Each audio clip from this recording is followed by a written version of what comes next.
How's it going, everybody? Roth here with Gone Fishing Colorado and Gone Get Outside No Excuses, this channel. Please subscribe. I'm going to put a link on here in a minute.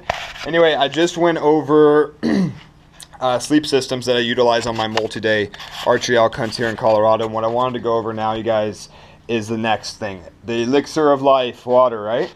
And we need to know how much water are we going to bring, what are our purification options, and how do I gauge that? What do I take into consideration when I choose a spot to camp for the night? Because a lot of times the best spot to camp isn't necessarily right next to a creek. It's convenient for water. Animals are down at those creeks a lot of times, and on top of that, I'd rather be at a decent advantage point if possible, so I can glass in the evenings potentially, or at least start from up high and go down and attack animals from up high. That's just my preferred method. But water-wise, what do I need with me? What are my options for, storing water while I'm out there, purification purposes, and maybe something else, and I'll tell you why I bring this guy. So, liter-wise, this is a 50 ounces. Anyway, not liter-wise, but this is 50 ounces of water. I want about 80 a day.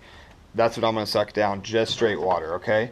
I will use that as well to make mixed drinks. And while I'm out there, I've talked about it before, I'll bring some Gatorade, mixed Gatorade, and put that in there, mix that up, and that gives me some sugar, electrolytes, and as well just some flavor. Okay, water it's not that it gets old, but some flavor out there's not a bad idea. And you can buy the new Neo squirts. They have caffeine in them, so you got a little caffeine mix, as well as coffee in the morning.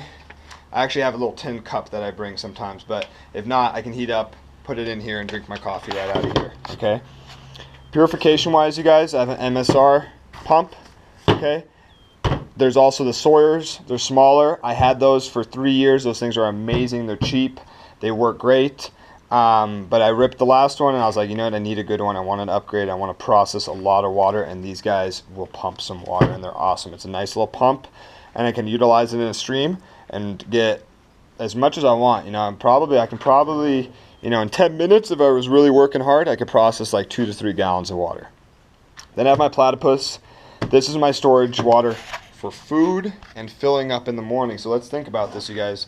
I want this 80 ounce, this is 50, on my back for drinking while I'm hunting.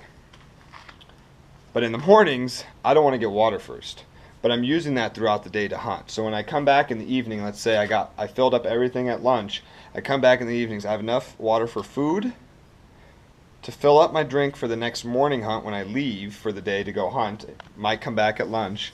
I have enough water for that, but I also have enough water for breakfast. And at that point, I can make the choice of, I have enough to come back and then bring this with me on my evening hunt. I have enough for lunch and to refill my camelback to whatever extent on my lunch break. Or, hey, I need to take this guy with me. Let me just suck down as much water as I can, and I'm going to fill this guy up when I get to whatever spot out there. Maybe I'll hunt in the morning, hunt near a creek, take 20 minutes, sit there quietly, pump up some water, and then keep on going, okay? And have my water, or at the end, preferably when I'm coming back from my morning hunt, so I don't have to carry it while I'm trying to actually hunt elk, or deer, mule deer. So I hope that helps somebody. These are my 3 items I bring. You can also bring a small little mug for coffee. Those can be really light, but just keep in mind, you're going to need to be able to store water somehow. You don't want to be spending your time the whole time getting water, because this is all you had, and maybe a bottle or 2 or something. Bring something big that can hold a lot of water. You can hang this guy up in a tree, open this little faucet right here, right? And let that water squirt right out and fill your bladder up real conveniently and real easily. I hope this video helps somebody. That's my water system that I bring with me. As I said too, or I forgot to mention it actually, I use dehydrated meals, Mountain House meals, backcountry pantry. So I need water for all my meals, but chances are if you're going in far enough, 5 miles, 3 miles even, you are going to not want to carry food that is full of moisture. You're going to want some sort of dehydrator, whether that's top ramen, oatmeal in the morning, whatever it might be. The lightest materials, the lightest food that you can bring is always going to be something dehydrated and something that you have to add water to. So keep that in mind. And I hope this video helped you guys. Lucky hunting to you. Please subscribe right here. We greatly appreciate it. And if you have any questions, just comment below. Thanks.